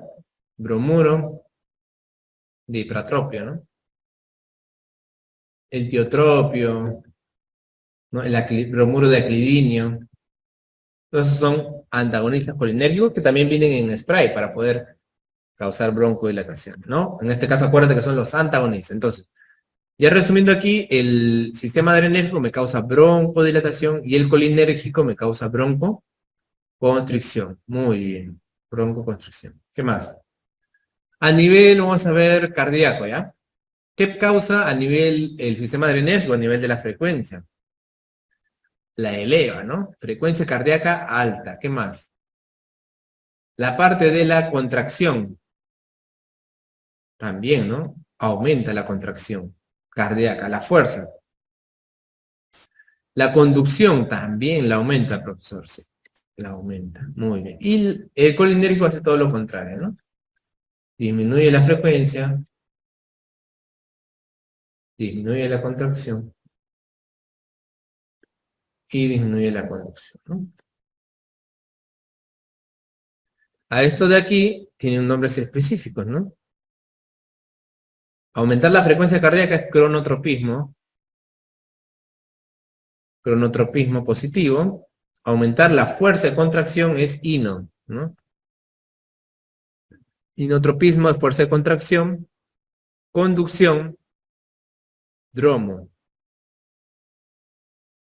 ¿no? Por eso decimos, pueden ustedes decir, que los agonistas adrenérgicos son cronotropos positivos, inotropos positivos y dromotropos positivos, ¿no? Podemos decir también, por otro lado, que los agonistas colinérgicos son cronotropo negativo, inotropo negativo y dromotropo negativo. ¿No? Por lo que hemos dicho. ¿Ya? Entonces, esta característica tienen también sus nombres propios. Listo. Ya. Muy bien, ¿ya? Entonces, cronotropo negativo, positivo, positivo, inotropo positivo. ¿Qué más? A nivel de vejiga, por ejemplo, ¿no? En el sistema adrenérgico, la contracción, ¿no? La contracción vesical del esfínter vesical se da y la relajación del músculo detrusor, Mientras que en el colinérgico se da la relajación, lo contrario, ¿no? La relajación del esfínter vesical y la contracción del músculo detrusor, ¿no? Es por eso que esa es la vejiga, imagínate, ¿no? Ese es el esfínter, ¿no? El esfínter, desde luego, vesical impide que salga la orina, entonces el paciente adrenérgico más bien no orina el paciente, ¿no? El esfínter está contraído y el músculo detrusor, que es el músculo de la vejiga, este de aquí, ¿no? El músculo de la vejiga está relajado. En el caso del el sistema colinérgico, más bien el paciente orina, ¿no? Por eso que el paciente puede venir intoxicado como habiendo hecho el 2 y la orina, ¿no? Entonces relaja, el esfínter vesical se abre, entonces orina y contrae el músculo detrusor, ¿ya? Entonces esa es una de las Características también importantes por la cual el paciente puede llegar así también, ¿no? ¿Ya? Y por ahí, en la parte del trato gastrointestinal, perdón, trato gastrointestinal, ¿no? En el caso del adrenérgico no hay una respuesta importante, pero en el caso del colinérgico sí, ¿no? Aumenta el movimiento. ¿Cómo se llama el movimiento del trato gastrointestinal? Peristaltismo, ¿no? O sea, cuando el estómago, cuando el intestino, ¿no? Empieza a contraerse, ¿para qué? Para que pase el bolo alimenticio, ¿no? Para que pase la comida, eso se llama peristaltismo, ¿no? Y deben haber estudiado en fisio también. Entonces, el acetilcolina favorece el peristaltismo, ¿no? Por eso el paciente puede venir así, como vino este paciente con ruidos hidroaéreos aumentados, ¿no? ¿Qué es ruido hidroaéreo, doctor? Ruido hidroaéreo justamente es el sonido que tú escuchas cuando auscultas el abdomen, ¿no? Pones el estetoscopio, pones en el abdomen y vas a escuchar unos ruidos. Esos ruidos que son como si fuera, ¿no? Una tormenta. Eso es ruido hidroaéreo, que desde luego tiene que ver con la contracción del movimiento de los intestinos, ¿no? Que siempre hay ese tipo de ruido. Obviamente puede haber situaciones en las cuales esté disminuido, ¿no? En obstrucciones, por ejemplo, ¿no? Cuando está obstruido el intestino, al inicio hay aumento, pero luego posteriormente hay un silencio, ¿no? Y si te ocultas si hay un silencio, pues es un mal signo, ¿no? Probablemente hay una obstrucción. ¿Ya? Y más bien, si está aumentado, pues puede ser, ¿no? Un tema colinérgico, también en diarrea, ¿no? Diarrea también, el intestino está todo revuelto, ¿no? Entonces también hay un aumento. ¿Ya? Entonces muy bien, nos ha servido esto de aquí también para recordar el tema de la función del sistema adrenérgico y el colinérgico. ¿Ya? Muy bien. Entonces vamos a aprovechar estos de aquí para hablar un poquito de lo que es el sistema adrenérgico. ¿Ya? Vamos a hablar un poco de esto.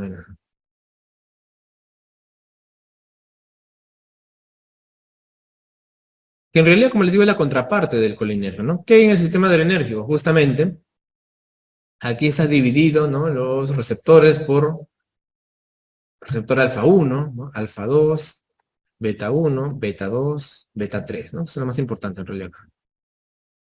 Beta 2, beta 3, ¿no? ¿Qué hace el alfa 1? Este de aquí es muy importante porque favorece la vasoconstricción.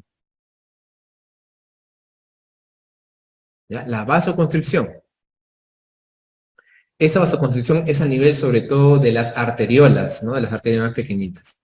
Y esta vasoconstricción me ayuda bastante a aumentar la presión arterial, ¿no? Clásico. La piloerección también, ¿no? La piloerección y la midriasis. ¿Ya? Entonces la midriasis, la contracción del músculo ciliar, acuérdate que es contracción, pero se dilata, ¿no? O sea, el que se dilata, ¿qué es? Es la pupila. La pupila es el espacio hueco, en realidad, es un hueco, ¿no? Que se ve negro, pero es un hueco. Entonces, esa pupila se va a dilatar por el alfa 1, pero ¿cómo se dilata? Se contrae el músculo ciliar de tal manera que al contraerse dilata la pupila. ¿Ya? No se confunda. Midriasis es dilatación, pero sí, desde luego, lo que sucede en realidad es una contracción del músculo ciliar, ¿no? La piloerección, ¿no? Cuando se te paran los pelos también de punta, como dicen, ¿no? Del susto, también es alfa 1, ¿no? Piloerección. Alfa 2 tiene varias, pero lo más importante es que es un anti-alfa 1, ¿no? Que es lo que siempre les digo, ¿no? Que es, inhibe la liberación, ¿no? De adrenalina a nivel y por lo tanto disminuye el nivel alfa 1 sobre todo, ¿no? A nivel ganglionar. O sea, al contrario de vasoconstricción puede producir una vasodilatación, ¿ya? El alfa 2. El beta 1 en realidad es bastante importante, ¿ya? Porque más que todo es el corazón, ¿ya? A nivel del corazón va a causar todo lo que hemos hablado, ¿no? Inotropismo positivo, cronotropismo positivo y dromotropismo positivo. ¿Ya? Entonces, acá también por eso va a aumentar la presión, va a favorecer, ¿no? La función del corazón mismo y desde luego también la conducción, ¿no? La conducción. Y beta 2 sobre todo tiene que ver pues con los bronquios, ¿no? Causando la broncodilatación, ¿no? La broncodilatación, perdón. Broncodilatación, ¿no? También por ahí ingresa el potasio, ¿no? Ingresa el potasio a la célula, ¿no? Por eso que puede causar hipocalemia, ¿no? Ingresa el potasio a la célula, ¿no? Y el beta 3 también, por ejemplo, tiene que ver con la lipólisis, ¿no? Entonces son las funciones más importantes del sistema adrenérgico, ¿no? Ya según eso ustedes saben pues que hemos estudiado, ¿no? Que hay medicamentos que favorecen el alfa 1, el alfa 2, ¿no? El beta 1, el beta 2, o en todo caso pueden también ser bloqueadores, ¿no? Bloquean el beta 1, bloquean el beta 2, etcétera, ¿no? Esos son los fármacos en función del sistema adrenérgico. Por otro lado, vamos a tener el sistema colinérgico, ¿no? Y acá sí es un poquito más amplio. ¿Cuáles son los receptores del sistema colinérgico? A ver, ¿quién me dice? A grandes rasgos. Recuérdenme, a ver, ¿cuáles son los receptores del sistema colinérgico?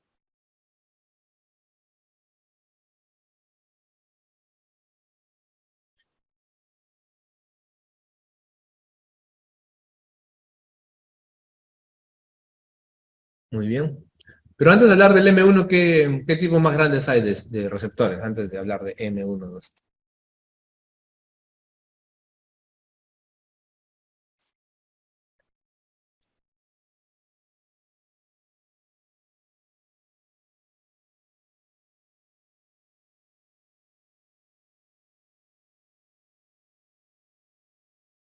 Hay dos grandes tipos, ¿no? Uno es el nicotínico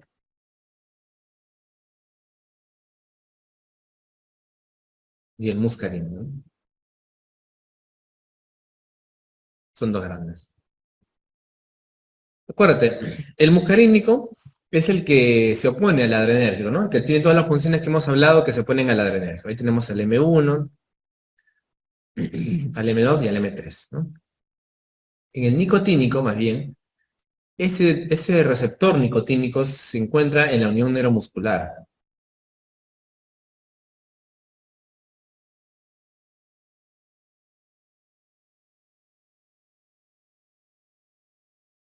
Unión neuromuscular. Es el encargado de favorecer la contracción muscular.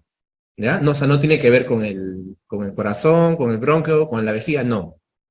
Este de aquí se encuentra a nivel de la placa mioneural, también se le llama así, ¿no? Unión neuromuscular, placa mioneural.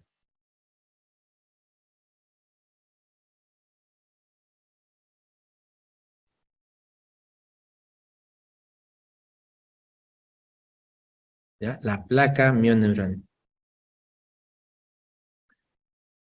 Entonces, esta placa lo que hace, ¿qué es? Lo que hace es favorecer la transmisión, ¿no? Y la contracción muscular, pero lo hace a través no de cargas eléctricas, sino a través de la transmisión de la acetilcolina, ¿no? Desde la neurona presináptica hasta la neurona postsináptica. Vamos a poner acá, ¿no?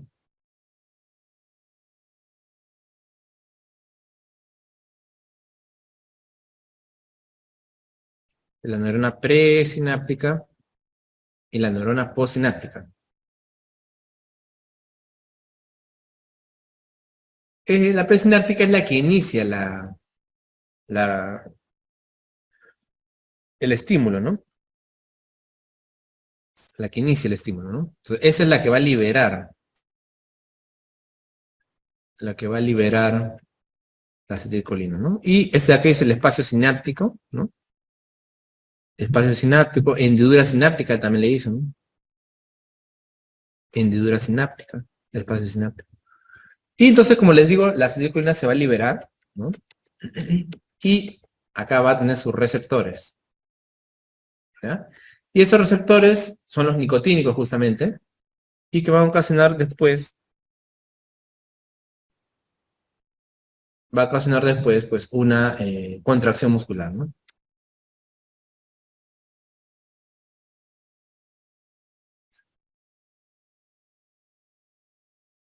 Una contracción muscular. Entonces, de eso se encarga el receptor nicotínico, ¿ya? No de otra cosa, solamente de la contracción muscular, ¿no? Existen diversos receptores nicotínicos. El que está relacionado a la miastenia es el famoso NM, ojo. Hay una enfermedad, ¿no?, que se llama la miastenia gravis, caracterizada por una debilidad justamente muscular que se debe al ataque autoinmune de esos receptores, y el receptor específico de estos es el NM, ¿no? Otro ejemplo también que les puedo dar es el tema de los bloqueantes neuromusculares, ¿no?, como el famoso curare que usan en la selva, ¿no? Que los dardos, ¿no?, que usan para cazar les ponen este curare y cuando les tiran las cerbatanas también bloquean esta unión neuromuscular y hacen que ¿no?, el animalito se paralice, ¿no? También entonces tiene que ver con el tema de los receptores nicotínicos, ¿ya? De los nicotínicos. Entonces los nicotínicos me sirven para la contracción muscular, ¿no?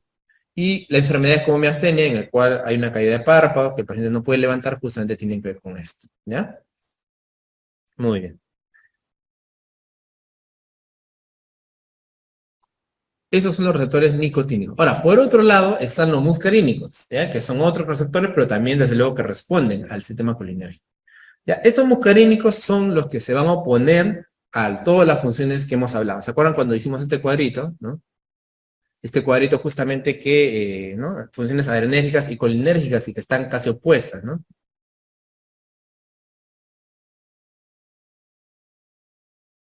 Entonces, estas funciones dependen de justamente los receptores muscarínicos, ¿ya?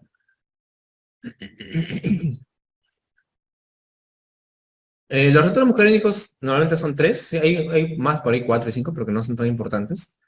El M1 en realidad mayormente actúa a nivel del sistema nervioso central, ¿ya? O sea, se podría decir que es una excepción, ¿no? O sea, que no es que se opone al sistema adrenérgico, pero en el caso del M2 y el M3, ¿no? El M2 y el M3,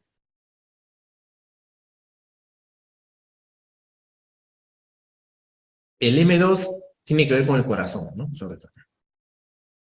¿Ya? Entonces, el M2 tiene la función de disminuir la frecuencia cardíaca, disminuir la presión arterial y disminuir la conducción, ¿ya?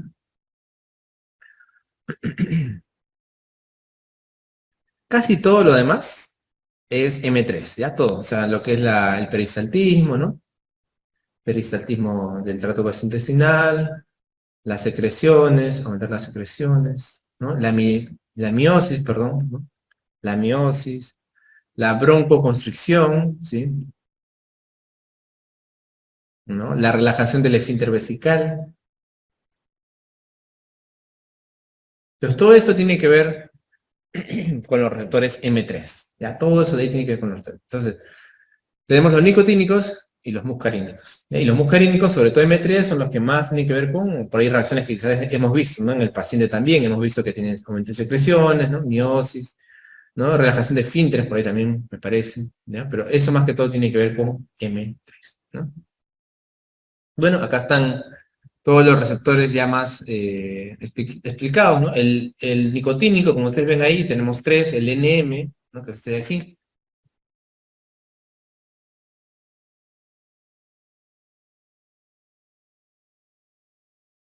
NM, el NN, ¿no? Y el SNC también, ¿no? El NM es el importante que está en la unión neuromuscular, como te digo, ¿no? Tiene que ver justo con la contracción, ¿no? Acuérdate que el agonista va a ser desde luego sobre todo la acetilcolina, aunque hay otros también que pueden favorecer, como la succinilcolina. Y tiene sus antagonistas, ¿no? Acá están justamente estos medicamentos, ¿no? El curare es un extracto, digamos, vegetal natural, ¿no? Pero a partir de ello también se han sintetizado, se han creado otros ya fármacos, ¿no? Que en realidad son fármacos que se usan, pues, ¿no? En el tratamiento, por ejemplo, de ciertas patologías, ¿no? El becuronio, el rocuronio, el pancuronio. Esos de aquí se llaman bloqueantes neuromusculares, ¿no? Los usamos mayormente, por ejemplo, para procedimiento para pre-intubación endotraqueal, ¿no? Paciente que,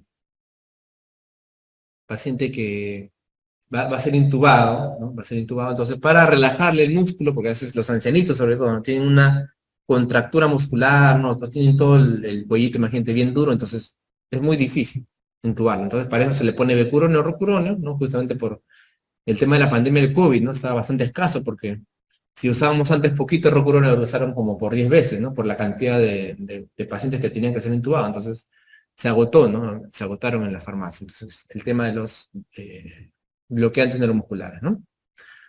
De ahí tenemos los NN, que mayormente están en los ganglios autonómicos, ¿no? Y los del SNC, que están también en neuronas presinápticas y postsinápticas, ¿no? Y tenemos algunos fármacos en realidad que no los usamos mucho en realidad. Más que todo son compuestos clásicos, ¿no?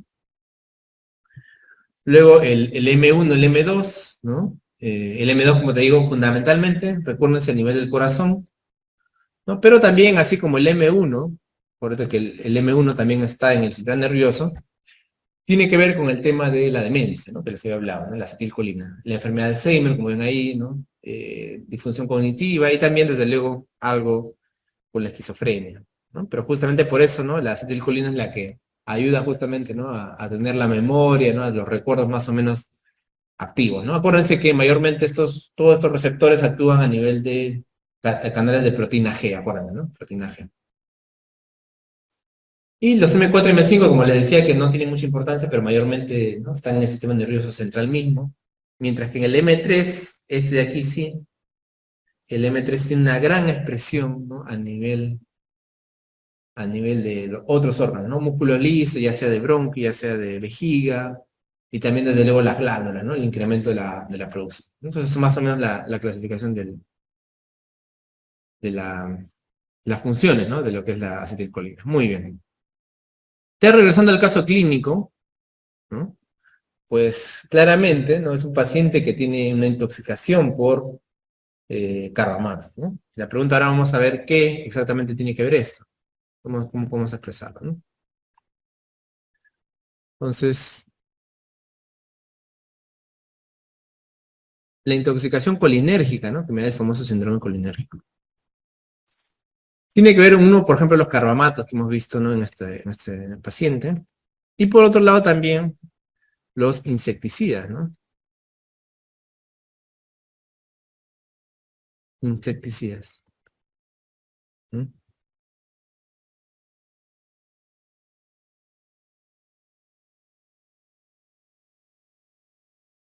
Carbamatos se encuentran pues en los raticidas, ¿no?, o rodenticidas.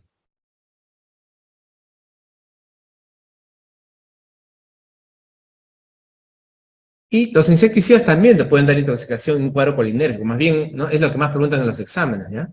¿Cuáles son estos, doctor? Es que en realidad existen unas sustancias, el parathion y el malathion, ¿no? Se les llama organofosforados, ¿no? Pues entonces el grupo organofosforados. Tienen en su molécula, en su estructura molecular, perdón, tienen el famoso fósforo, ¿no? Por eso se le llama organofosforados. Y justamente existen, pues, algunos compuestos que se han usado anteriormente en guerra, ¿no? El gas sarín, por ejemplo. O sea, gases realmente no tóxicos para matar personas, ¿no? Entonces, pero en la industria agronómica, ¿no?, se usan estos dos compuestos que en realidad son mucho menos, obviamente, lesivos que los otros, pero igual pueden causar lesiones, que se usan como insecticidas, ¿no? Entonces las plantas, pues sí, normalmente cuando no se usa insecticida tienes este riesgo de que las plagas, ¿no?, maten a las plantas, las bacterias, ¿no? Entonces, o los insectos, mejor dicho, ¿no? Los insectos, las plagas, se coman todo, ¿no?, las vegetaciones, y obviamente se pierda toda la cosecha, ¿no? Entonces, para eso se usan estos insecticidas, ¿ya? Parathion, malathion. Y entonces los pacientes en los exámenes también que vienen, preguntan cómo se intoxican, ¿no? Frecuentemente son personas, ¿no?, que o bien trabajan, ¿no?, porque son agricultores, ¿no? Son personas que en todo caso riegan también, ¿no?, que hacen el regado, o la aplicación de los insecticidas, ¿no? O cuando recogen pues las cosechas, ¿no? Entonces pueden tener contacto con estos insecticidas, ¿no? Mayormente, más aún las personas que, ¿no?, usan estos insecticidas sin la adecuada protección, ¿no?, que tiene que ser una protección en realidad muy, muy buena, cubriéndote la piel, porque también a través de la piel incluso se puede impregnar estos órganos fosforados, ¿no? Justamente es una de las maniobras que hay que hacer cuando el paciente viene, ¿no?, a la consulta. Hay que sacarle la ropa, ¿no?, lavarle, porque la piel puede, ¿no?, incluso a ti también te podría intoxicar, ¿no?, si tienes contacto con la piel, y ahí tienes un contacto con el órgano fosforado, ¿no? Entonces es importante lavarle al paciente, ¿no?, quitarle la ropa. Y por otro lado, ¿no?, si no lleva la protección adecuada, también aspirarlo, ¿no?, cuando echas sin adecuada máscara, tiene que el paciente llevar una máscara, una ropa también que le proteja, ¿no? Entonces, es una manera de contagiarse. La otra, pues, obviamente, es persona que va por el campo, también está en contacto y también puede aspirar, puede tocar el insecticida, quizás que ha sido aplicado hace poco, ¿no? Entonces, así pregunta mayormente los exámenes, ¿no? Paciente, agricultor, etcétera, que viene con el cuadro clínico de la intoxicación por organofosforados, ¿no? Mayormente, entonces, se da, pues, a través del contacto con los insecticidas, ¿no? Y la clínica, pues, es la que hemos mencionado, ¿no? Mayormente. El paciente puede venir inconsciente, puede venir despierto, ¿no? Pero la clínica característica, ¿no? Miosis, ¿no? Cialorrea, ¿no? Fasciculaciones también, que es frecuente, ¿no? ¿No? Gran cantidad de producción de saliva, también para este puede venir, ¿no? A mí no se hecho el 2 o orinado también, ¿no? También es frecuente, ¿no? Y un grado cierto de pérdida de conciencia, ¿no? Entonces el paciente viene así.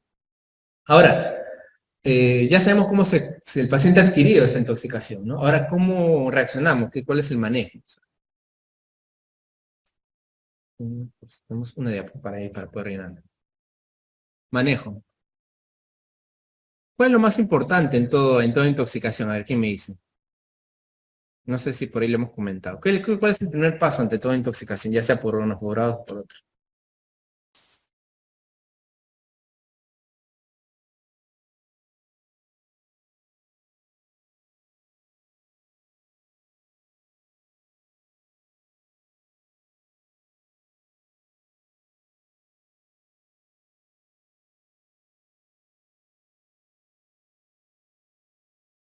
Muy bien, el ABC, ¿no?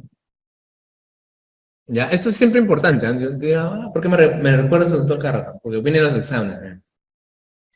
Aparte para la vida también, ¿no? Pero en los exámenes les gusta preguntar, ¿no? No se confunden, ¿no? Por ejemplo, si estamos ante un paro cardíaco, ¿no? Ahí sí la cosa cambia, ¿no? Eh, bueno, ha cambiado hace poco también, ¿no? Antes se hablaba mucho del ABC para infarto, ¿no? Sin embargo, ahora en paro cardíaco lo más importante es la parte C, ¿no? Que es la parte cardíaca, CAB, por eso se dice ahora, ¿no? CAB, ¿no? Entonces, ¿por qué, doctor? Porque ahora actualmente, ante un paro cardíaco, infarto, lo primero que hay que hacer es masaje, ¿no? Masaje cardíaco. Ya, primero es masajear. Luego ya viene el tema de la vía aérea y la ventilación, ¿no? Incluso, ¿no? ¿Por qué se ha hecho esta modificación? Porque primero que es más importante para un paciente infartado, ¿no?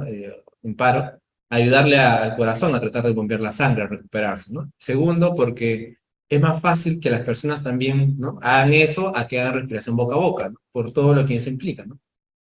O sea, más aún si hablamos de personas no médicos, ¿no? O sea, en la calle me refiero, ¿no? Entonces, yo, la guía ha cambiado en ese sentido porque, claro, preferir antes que la persona va y trate de hacer boca a boca, puede ser un poco incómodo para una persona quizás, ¿no? O que no sepa de medicina, mejor es que empiece con los masajes, ¿no? Por eso es que se ha cambiado. Pero en el tema en el tema de intoxicación, en el tema de politraumatizado, siempre va el ABC, ¿ya? O sea, no ha cambiado. El ABC es la vía aérea, ¿no? Vía aérea, ¿no? O sea, paciente que tenga la vía aérea despejada, ¿no? Que no haya vomitado, por ejemplo, esté demasiado lleno, ¿no? Se la aspira en todo caso, ¿no? O si es un paciente con pérdida del estado de conciencia total, que no reacciona absolutamente nada, también puede haber la intubación, ¿no? Que el objetivo, como les comenté, era justamente que haya una comunicación adecuada y que si el paciente también tuviera un vómito, etcétera, no pase eso a la vía respiratoria, sino al trato gastrointestinal, ¿no? O afuera. P es la parte respiratoria. Acá hay que preocuparnos por la saturación del paciente, ¿no? Que esté ventilando adecuadamente también, ¿no? Que esté ventilando adecuadamente. Y C ya es la parte circulatoria, ¿no? Acá veo lo que es la presión arterial, ¿no? Obviamente voy a manejar eso, luego voy a pasar fluidos si requiere, ¿no? Doctor, pero si el paciente no tiene pulso, es otra cosa, ¿no? Pues te digo, es otra cosa. Si el paciente no tiene pulso, está en paro. No, pero la mayor paciente de pacientes hospitalizados, perdón, intoxicados me viene todavía con pulso, ¿no? Saturando, ¿no? Respirando. Entonces ahí yo lo voy por el ABC. Ahora, si el paciente viene sin pulso es otra cosa, y sí ya de frente lo masajea, ¿no? Pero un paciente intoxicado normalmente pues viene así, ¿no? Entonces le voy el ABC, vía aérea, respiratoria, y, ¿no? Luego de eso, ya evalúo lo demás, la parte neurológica, ¿no? ¿No? Ya está la parte neurológica. Y luego ya también voy incluso a los toxíndromes, ¿no? Teóricamente deberíamos actuar así, ¿no? O sea, quiere decir que si el paciente me viene a emergencia, primero veo que todo está ok, vía aérea, respiratorias, ok, presión, ¿no? Y luego ya me voy a preocupar por el toxíndrome, ¿no? Es examinarlo, ya ver las pupilas, etcétera, ¿no? Al inicio es más que todo la parte de estabilidad, ¿no? Muy bien. Doctor, una vez que ya, o sea, te digo, no, si el paciente imagina ese paro, lo masajeo. Si deja respirar, lo intubo, lo paso a ventilador mecánico. Ya, si todo eso ya está resuelto, obviamente estamos hablando, ¿no? De un paciente. Mira que el contexto es complicado, ¿no? Es un paciente obviamente que puede entrar en paro, que puede estar grave, necesita apoyo de UCI, ¿no? Tú no vas a hacer todo eso, ¿no?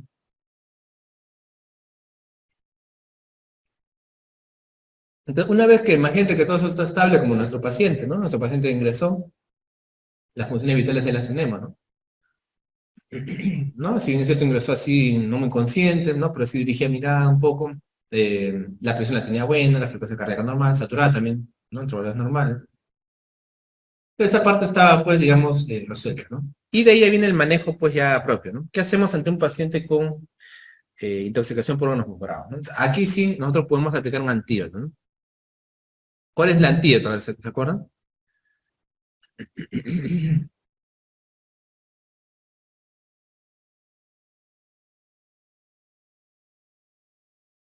Muy bien, Anthony, la atropina, ¿no? ¿Ya? Acuérdate entonces que este paciente va a estar con un aumento de la actividad colinérgica, ¿no? Entonces, el sistema colinérgico va a estar a tope. Entonces nosotros tenemos que administrarle un antídoto, ¿no? ¿Cuál es este? La atropina, ¿no? La atropina. La atropina es un anticolinérgico, por lo tanto va a bloquear todas las funciones colinérgicas, ¿no? A nivel casi de todos los receptores. Esta de aquí vienen ampollas, ¿ya?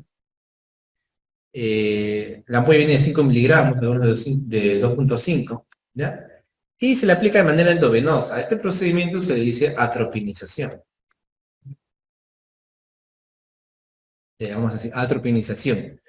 Y le vamos a aplicar, podemos empezar con 2 miligramos, podemos luego dar toda la ampolla, y se va rebalando cada 3 a 5 minutos. ¿Ya? Entonces la atropina viene en una ampollita, por eso siempre les recomiendo, ¿no? De todas maneras, tener en el coche de paro la atropina, ¿no? Si bien es cierto, las intoxicaciones no estaban frecuentes, ¿no? En salud. La verdad es que en Minsa más, obviamente en el mismo hospital es rarísimo sería que alguien se intoxique por, por algo así, ¿no? Aunque, por ejemplo, tenemos, vamos a poner acá, otros fármacos que pueden causar la intoxicación aparte de los insecticidas, ¿no? Y de los carbamatos. ¿Qué fármacos pueden causar la intoxicación? Los que se usan en la miastenia, ¿no? Que son los inhibidores de la acetilcolinesterasa, ¿no? Los inhibidores de la acetilcolinesterasa son medicamentos que usamos en la miastenia. ¿Me pueden dar nombres? A ver, ¿se acuerdan algunos nombres de los inhibidores de la acetilcolinesterasa? ¿Cómo actúan los inhibidores de la acetilcolinesterasa, doctor? Acuérdate que la acetilcolinesterasa es una enzima.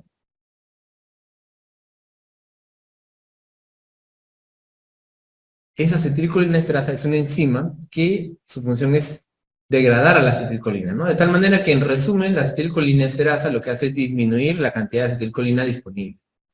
Entonces, en miastenia graves hay unos fármacos que son los inhibidores de la acetilcolinesterasa, ¿no? Estos inhibidores lo que hacen es desaparecen en la enzima y de esta manera hay más disponibilidad de acetilcolina. Por eso que, teóricamente, los inhibidores de la acetilcolinesterasa me podrían dar un síndrome colinérgico, ¿no? Claro. Estimulación excesiva de la acetilcolina, ¿no? Al inhibir a la enzima que la degrada. ¿Cuáles son estos inhibidores de la acetilcolinesterasa? A ver, ¿se acuerdan? Seguro que los hemos hablado. ¿Eh? ¿Cuáles son? A ver, nombres.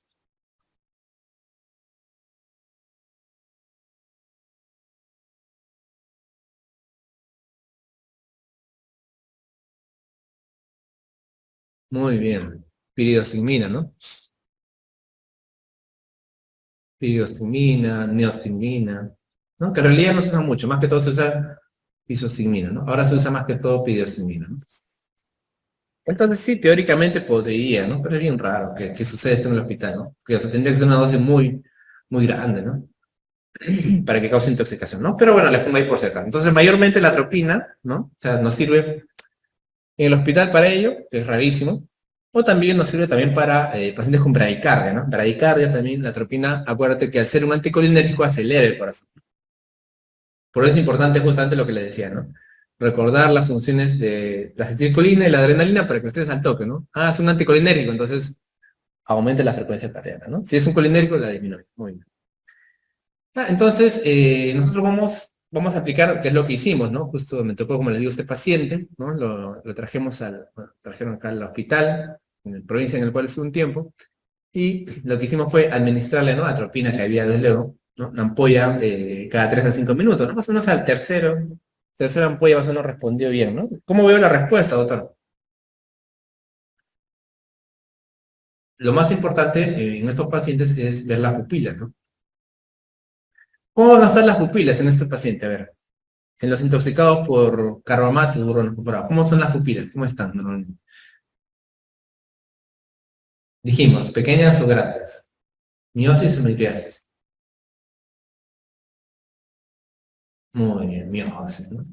Entonces, ¿qué voy a esperar yo cuando le voy administrando los bolitos, ¿no? Voy atropinizándole, yo puedo hacer mi cartita ahí en la historia, bien bonito, ¿no? Pongo a la hora, 10:30 de la noche, ¿no? Atropina, 2 miligramos, frecuencia cardíaca, pupila, ¿no? Pum, ya. Luego pasa 5 minutos, ¿no? 10:35, ¿no? 10:30, 10:35 de la noche, o 10:32, pupila, ¿no? El tamaño de la pupila es más o menos aproximadamente, pues, ¿no? Una pupila bien dilatada de 5 milímetros, más o menos, ¿no? Muy pequeñita, 2, ¿no?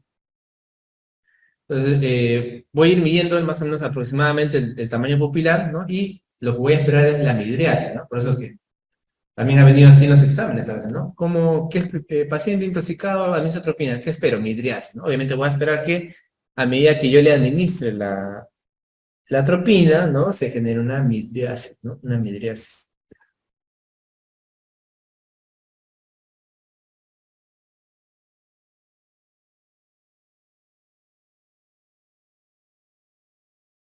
Entonces, la respuesta que iba a haber es una midriasis, ¿ya? Midriasis. Si yo veo que el paciente ya tiene una midriasis, ya más o menos estoy en la dosis correcta, ya no es necesario administrar tanto. ¿Qué otra cosa, doctor? También la sequedad de boca, ¿no?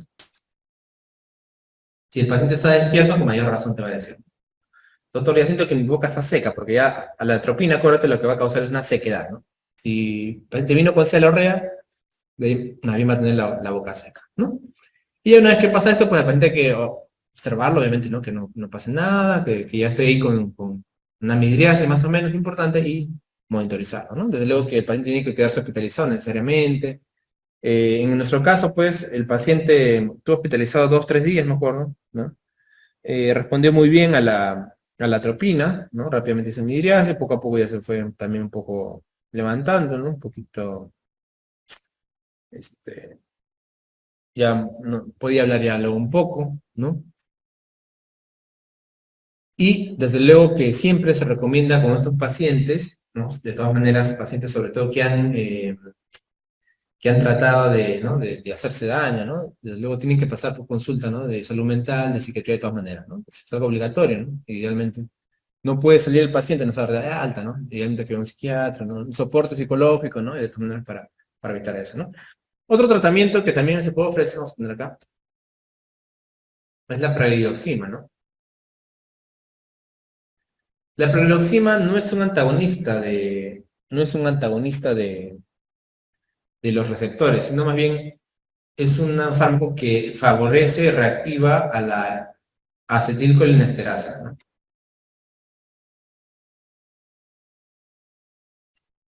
¿No? Reactiva la acetilcolinesterasa, ¿no? Que es una enzima, ¿no? Una enzima la enzima justamente que hemos hablado que degrada, pues esta la va a reactivar, ¿no? Entonces, si la reactiva, obviamente va a degradar mayormente a lo que es justamente la acetilcolina y va a disminuir la respuesta, ¿no? La administración normalmente es de 1 gramo endovenoso cada 6 horas, ¿no? No todos lo tienen, en realidad lo que más tenemos es atropina, ¿no? La preloxima se dice que tiene unos eficacia similar a la atropina en realidad, ¿no? Y también se puede indicar en pacientes obviamente que no respondan a la atropina, ¿no? Que no tengan una respuesta deseada, ¿no? Bueno, entonces el paciente en realidad sí salió menos mal bien con esto, ¿no? Si nosotros actuamos rápido, no hay una complicación muy, muy importante, el paciente tranquilamente puede recuperarse, ¿ya? Bueno, no sé si por ahí hay alguna pregunta, espero que les haya gustado el caso. Lo importante de este caso, ya que pues estamos en un curso de básicas, no de clínicas, ¿no? Más que todo ha sido el tema de poder repasar, ¿no? Ciertos conceptos, ciertas funciones, clasificaciones y los toxíndromes, ¿no? Que ya hemos revisado en farmacología, pero más o menos aplicado a la vida real, ¿no? O sea, hemos repasado bastantes receptores, por ahí algunos fármacos que creo que se habían olvidado, pero es bueno siempre tenerlos en cuenta, ¿ya? Y la parte clínica, pues también les he dado algunos tips quizás por ahí, pero no es acá lo fundamental, ¿no? La parte de clínica que ya la pueden ver quizás en el curso de clínica, ya con casos ya más ¿no? estructurados. Y aquí más que todo es para poder repasar la fisiopatología, ¿no? Y los fármacos que tienen que ver en este caso con el sistema nervioso, ¿no? Muy bien. ¿Alguna pregunta, chicos, por favor, por el chat?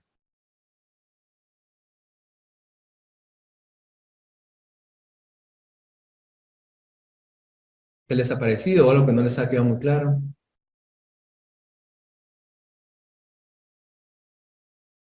¿Te quieran preguntar? A ver.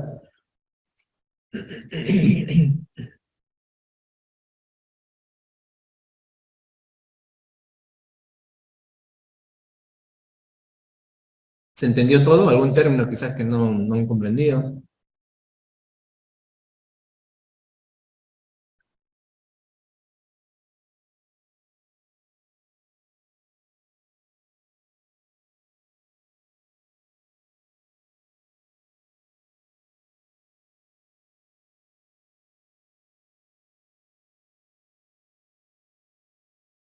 A ver, acá hay uno. Voy a mover la ventanita.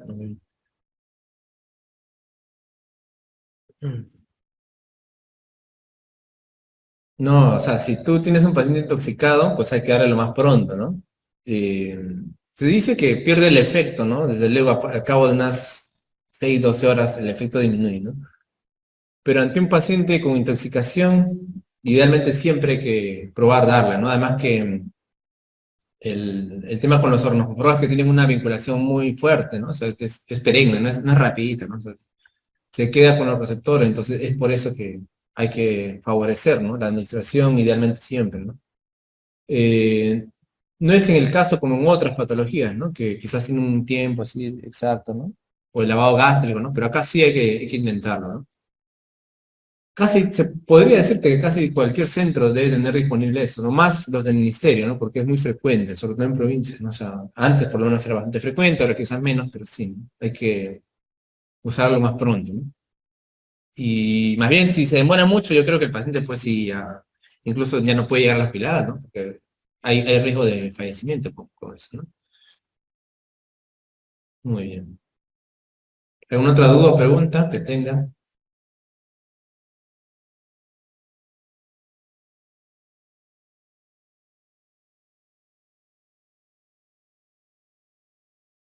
No es un caso de la vida real que también les puede pasar a ustedes, ¿no? Siempre ahí es bueno, importante preguntar el antecedente, ¿no? Casi siempre viene con una persona acompañada, obviamente que trae al paciente que está, ¿no? Porque la mayoría de pacientes intoxicados no pueden valerse por sí mismos, están tirados, están inconscientes, ¿no? Entonces es importante preguntarle a la persona si vas a atender la emergencia del ABC, pero dile que se quede, ¿no? O sea, que esté ahí en la puerta, que no se vaya, pues. Entonces viene, lo dejen y se va, ¿no? Quédese, por favor. Cuidado, porque a veces, como te digo, muchas veces lo dejan y ya no lo traen. Entonces, es importante. O los bomberos mismos, a veces, ¿no? Que son los que encuentran a los pacientes en la calle, ¿no? Los bomberos se vienen, ya quieren irse, ¿no? O sea, déjame, primero, vemos bien. Primero es el paciente, luego ya hablas con el bombero y si es posible te puede dar algún tipo de información extra, ¿no? Por ahí que, cómo lo encontraron, en qué situación, si tenía, no sé, una botella al lado, estaba en la calle, estaba fuera de una discoteca, todas esas cosas no pueden ayudar, ¿no? Saber qué tipo de, ¿no? Discoteca puede ser metanol, benzodiazepinas, cocaína, ¿no? En la casa, algo de la casa, alguna producto de la casa, lejía, ¿no? Ácido muriático. Los mismos rodenticidas, ¿no? Por eso te digo, hay muchas cosas ahí. Entonces, eso de ahí es, si bien es cierto, no es prioritario al inicio el manejo, pero es algo que tenemos que preguntar, entonces las personas, por favor, ¿no? Pedirles de que se queden ahí para luego preguntarlas, ¿no? Sí se puede hacer lavado gástrico, sin embargo no es tan útil, ¿no? El lavado gástrico actualmente tiene sus indicaciones, y más que todo son para fármacos, por ejemplo, benzodiazepina, ¿no? Que idealmente en la hora máximo lo traen, ¿no? Entonces, no te podría decir que es algo así realmente útil o súper necesario, ¿no? Antes de eso, ¿qué hacemos? Vayamos al paciente, le quitamos, ¿no? La ropa, eh, podemos poner una sonda, desde luego, para evitar la aspiración también, ¿no? Pero, y administramos el tratamiento, ¿no? O sea, eso tiene que estar en tu cabeza, ¿no? Lo otro no, más bien me puede hacer perder tiempo, en el caso de fosforado, ¿no? O sea, me va a hacer perder tiempo de todas maneras, ¿no? Yo tengo que administrar la terapia. Y también depende un poco del tiempo, ¿no? Del cual venga, ¿no? Que venga antes de la hora es bien difícil a veces, ¿no? No es que le hayan visto quizás tomándose, ¿no? Y desde luego también, ¿no? Si es una persona que está tomando, si rápidamente le han... También, ¿no? Es poco probable que necesites mucha cosa, ¿no? Lo examinas, si no tiene mucha amiosis, quizás no necesitan tratamiento, ahí sí puedes hacer un lavado gástrico, ¿no? Quizás. Y si ves que está estable, pues ahí no queda, ¿no? O sea, depende también mucho de la cantidad, ¿no? A veces un sorbito, ¿no? Una vez, por ejemplo, yo vi un paciente intoxicado por esto. por lidocaína, ¿no? Pero en este caso le habían dado una infusión, entonces ni bien le pasaron unos minutitos, le cortaron la infusión, entonces la exposición que él ha tenido no ha sido tan larga, ¿no? Porque una cosa es que también dicen 4 ampollas y otra cosa es que también dicen, por ejemplo, una infusión un poquito y le han cortado al minuto menos, a los segundos, entonces la cantidad de fármaco que pasa es poca, ¿no? El paciente no requiere tratamiento, hidratación, observación y listo, ¿no? ¿No? Acuérdense que la emesis del vómito tampoco está indicada, ¿no? Y está súper contraindicado en ciertos, ¿no? Por ejemplo, en los cáusticos no está contraindicado la emesis. ¿Qué es cáustico, doctor? ¿No? La lejía, ¿no? Los álcalis. Siempre les digo, acuérdate que, por ejemplo, entre el ácido, bueno, es una pregunta fea ya, pero si me preguntan a mí con qué prefiero intoxicarme, pues prefiero ácido muriático que lejía, ¿no? ¿Por qué? Porque el ácido muriático, al ser un ácido, ¿no? Tiene un sabor, tiene una reacción que te quema en la boca, pero así que no aguantas, ¿no? O sea, es bien difícil que una persona pueda tomar ácido muriático, por ejemplo, porque quema demasiado, ¿no? Entonces la persona lo vomita, no puede, ¿no? En cambio, por ejemplo, el álcali, que es la lejía, ¿no? ¿Cómo se digo?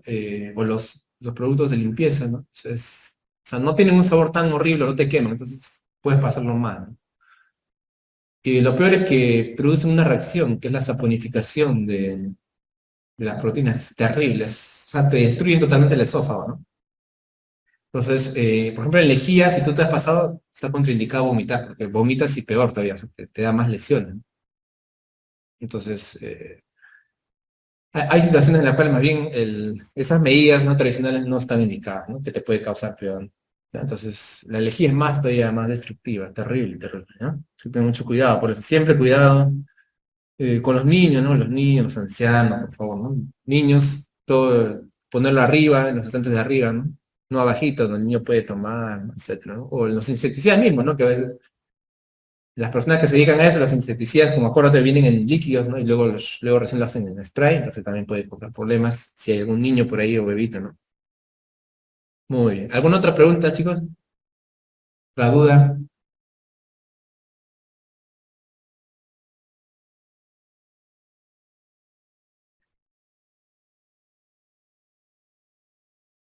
Ya, si no hay dudas, entonces les agradezco.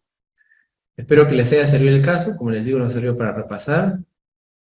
Y por supuesto les encorajino, les recomiendo pues repasar, ¿no? Lo que hemos llevado en el curso de básicas, un fármaco que le va a servir seguro bastante, no solamente en básicos, sino también en clínica, ¿no? Porque bastante de fármacos van ustedes siempre tener contactos en la carrera también, ¿ya? Entonces, ahí las clases que hemos tenido también, importante para que puedan repasar. ¿Ya, chicos? Entonces, muchas gracias.